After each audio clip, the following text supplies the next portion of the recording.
turabasuhuje nkuko mubizi nakagaruka gusa tubashimiye uburyo mudukurikirana kandi twabonye ko mudukunda kandi natwe turabakunda rero mbere yuko wumva iki kiganiro mbere yuko wumva aya makuru meza tugiye kubabwira mubanze mukore subscribe mukoresha ya ndetse na like ndetse mukande no kunzogera hari ahantu murabona handitse akazogera mugakirikeho murabona ahantu handitse all mukirikeho kugira ngo ibiganiro byacu byose bigiye bageraho buri munsi rero muri kunduza health care tugiye kubaganira kunyunganira mirire ikozwe mu bimera yitwa REISH CAPSULE. REISH CAPSULE ni igisubizo.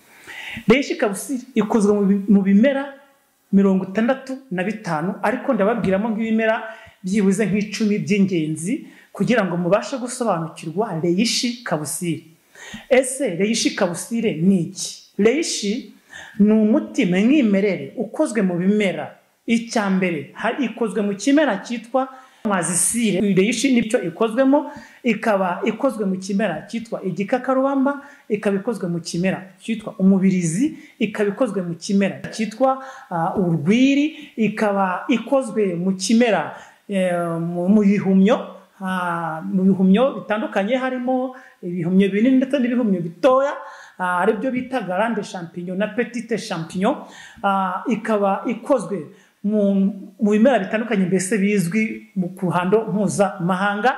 Ikaba ikozwe mu kimera cyitwa ginseng, ikaba ikozwe mu kimera cyitwa cordyceps, ikaba ikozwe mu bimera byinshi ntavuga mubare wabyo.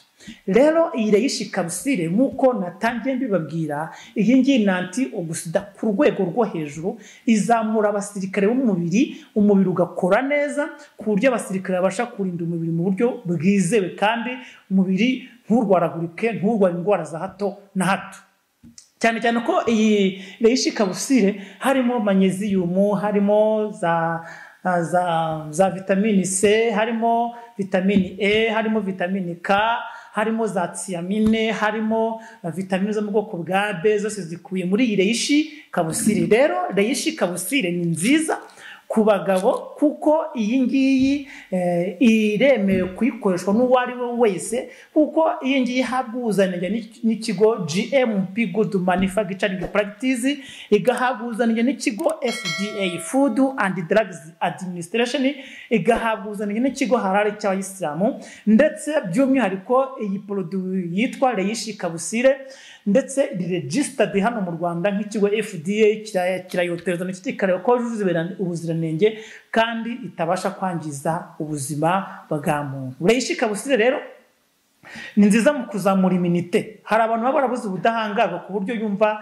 azengera, agira iserere, yumva mbese atari stable. Rero ukoresheje iyi REISH CAPSULE yongera kukugira umugabo, ugahagarara neza, ukema, ugatambuka neza, ugashinjagira gitware, ibintu byawe ukabikora umeze neza kubera ko abasirikare barakora mu rufite ubwirinzi, nta kibazo, nta ndwara za hato na hato, nta malaria, nta zagute, nta bihaha, ntaki, kubera ko iyi REISH CAPSULE iyo izamura ubwirinzi bw'umubiri ndetse ikanatuma amaraso y'umubiri atembera neza kuko igira uruhare mu gutembeza umwuka mwiza wa oxygene. Rero iyi REISH CAPSULE ni anti-cancer. Kubona afite ikibazo cya kanseri ya prostate, kubona afite ikibazo cya kanseri y'umwijima, kubona afite ikibazo cya kanseri yo mu magufwa, kubona afite ikibazo cya kanseri zitandukanye zataka umubiri. Iyi REISH CAPSULE ni anti-cancer, irayirinda kandi ikanayivura.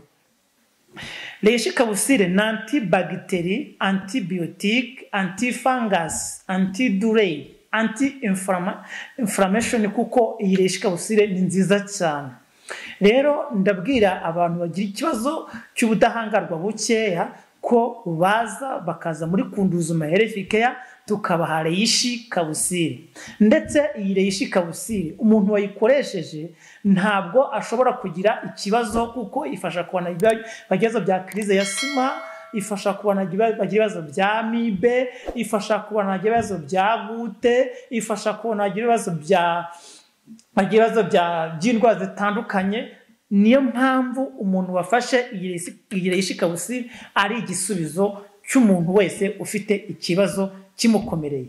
rero REISH CAPSULE ndetse no ku muntu wabaye contamine afite ikibazo cya HIV iyi ngira mufasha cyane ndavuga ku muntu wenda ufite ubwandu bwa sida cyangwa se agakoko gatera sida iyi ngiyi ibasha kuzamura ubudahangarwa ntabwo mvuze ko ivura sida kuko sida nta muti nta rukingo ifite ariko ibasha kubafasha mu kubongera ubudahangarwa bw'umubiri no kudacika imbaraga bya hato na hatoya niyo mpamvu rero iyi produit yitwa REISH CAPSULE ku muntu uri contamine imuzamura ubudahangarwa akagira ubwirinzi bukomeye ndetse umuntu ufite ibibazo byo mu ngingo iyi REISH iramufasha kuko ikungahaye kuri ku ntungamubiri z'essentiel kandi za ngombwa. Iyi REISH CAPSULE rero ni nziza mu gusana serire no kuregenera serire zangiritse kuko akeshi na keshi tugira ubudahangarwa bukeya bitewe nuko hari amaserire yagiye asaza amaserire agasaza bigatuma umuntu agenda atakaza ibice na bimwe na bimwe by'umubiri. Rero iyi REISH ni ngombwa umuntu wese kuyifata umuntu atangiye kugirwaho n'ingaruka zo gucika imbaraga zo kugira imbaraga nkeya mu z'umubiri zo kumva agira iserere zo kumva natameze neza kugira isesemi. Iyi REISH iragufasha kuko ni nziza cyane ikenewe n'abandi. Rero iyi REISH CAPSULE ntabwo yemewe gukoreshwa n'umwana uri munsi y'imyaka 12 kuko umwana wagifite ubudahangarwa niyo mpamvu iyi REISH CAPSULE atayemerewe ariko guhera ku myaka 12 gusubiza hejuru arayemerewe rwose kuko iyi REISH ni nziza. Iyi REISH ivura indwara z'umutima ifasha ku ndwara z'umuvuduko w'amaraso ifasha ku ndwara y'umwijima kuko yica bagiteri zo mu mwijima ndetse n'amavirusi ituma umwijima wongera gukora neza ukabasha gusokera tarabire ukabasha kudetoxifya imyanda umwijima ukabasha gusitoka intungamubiri zimwe na zimwe kugira ngo umwijima ubashe gukora neza.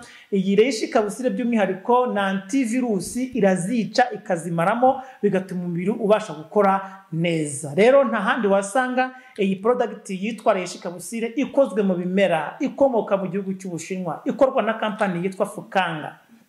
Kampani yitwa Fukanga ni ubukombe kuko niyo iduha zino product kandi yarangiza ikanaziha buri muntu wari wese umva ashaka kuzikoresha kugira ngo abashe kugira ubwirinzi budasanzwe. Rero iki ni ikigo gikorera ubushakashatsi kuri produit kugira ngo umuntu wese yikoresheje aba yizeye ko nta ngaruka mbi imugiraho. Rero iyi REISH CAPSULE ni nziza ikorerwa ahantu hitwa Gwanzu mu Bushinwa ariko no mu Rwanda iki kigo cyitwa Fukanga cyarahageze niyo mpamvu natwe muri Kunduzima Herifika nako twifuje kuyisangiza abanyarwanda kugira ngo babone uburyo bakwirinda bakoresheje izi nyunganira mirire zizeye ku ruhando mpuzamahanga zifite doze kandi zizwi ku ruhando mpuzamahanga. Izi produit rero iyi REISH ntago igirana introduction n'imiti yo kwa muganga kuko ahubwo isapotinga imiti yo kwa muganga mu rwego kugira ngo umubiri ubashe komera neza. Rero umuntu wari wese arayemerewe yaba ari umugore yaba ari umugabo yaba ari umusore yaba ari umukobwa arayemerewe kuko iyi produit ni nziza cyane ni nziza mu kubaka umubiri ni nziza mu gusazura amaserire yangiritse ni nziza mu kurinda umwijima ni nziza mu kurinda ibihaha ni nziza mu kurinda umutima ni nziza mu kurinda prostate ni nziza mu kurinda indwara zifata ubwonko ni nziza mu kurinda abasirikare b'umubiri ni nziza mu gusukura mu maraso ni nziza kuri kanseri kuko irayirwanya kandi ikanayivura ni nziza cyane. Iyi produit nta handi wayisanga muri Kunduzima Health Care. Kunduzima Health Care kwita ku magara yawe ni inshingano zacu.